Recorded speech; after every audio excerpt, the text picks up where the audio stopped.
Hi అండి, అందరికీ నమస్తే. నేను మీ వందన. వెల్కమ్ బ్యాక్ టు అమ్మ అభిరుచి. ఇవాళ రెసిపీ వచ్చేసి చేపల పులుసు అండి. కొత్తగా నేర్చుకునే వాళ్ళకి ఈజీగా ఉంటుంది. ఎప్పుడూ చేసేలా కాకుండా ఒక్కసారి ఇలా ట్రై చేసి చూడండి. పిల్లలతో సహా అందరూ ఇష్టంగా తింటారు.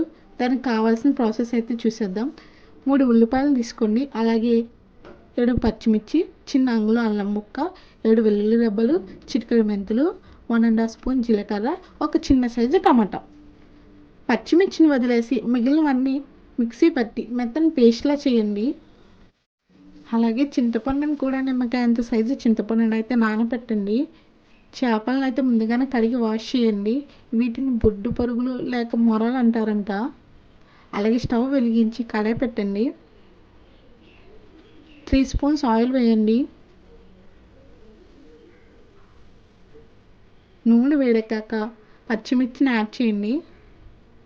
అలాగే మనం మిక్సీ పట్టిన మసాలా పేస్ట్ని కూడా వేసేయండి. అది కొంచెం వేగనివ్వండి.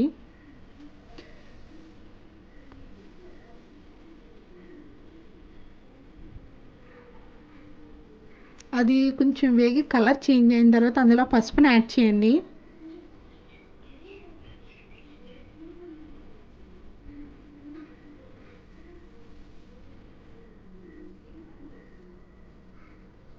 అలాగే కల్లుప్పుని కూడా యాడ్ చేయండి.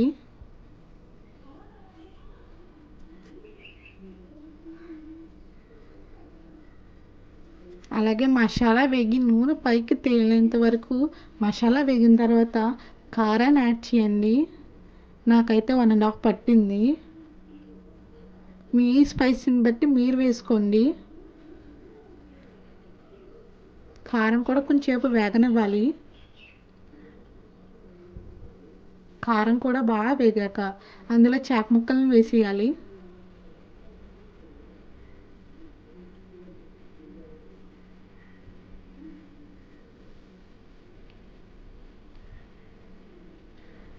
గరిటతో కలపకండి, చేప ముక్కల మీద మసాలానే కలుపుతూ ఉండండి.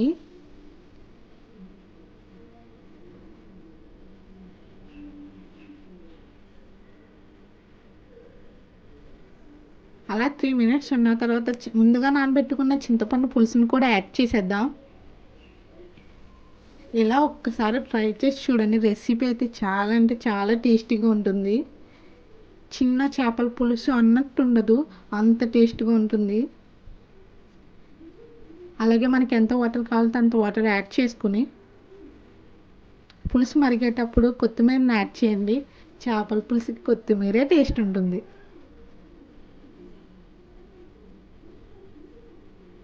పులుసు బాగా మరిగాక పైకి నూనె తేలుతుంది. అంతే అయిపోయింది. టేస్టీ చేపల పులుసు. ఒక్కసారి ట్రై చేసి చూడండి.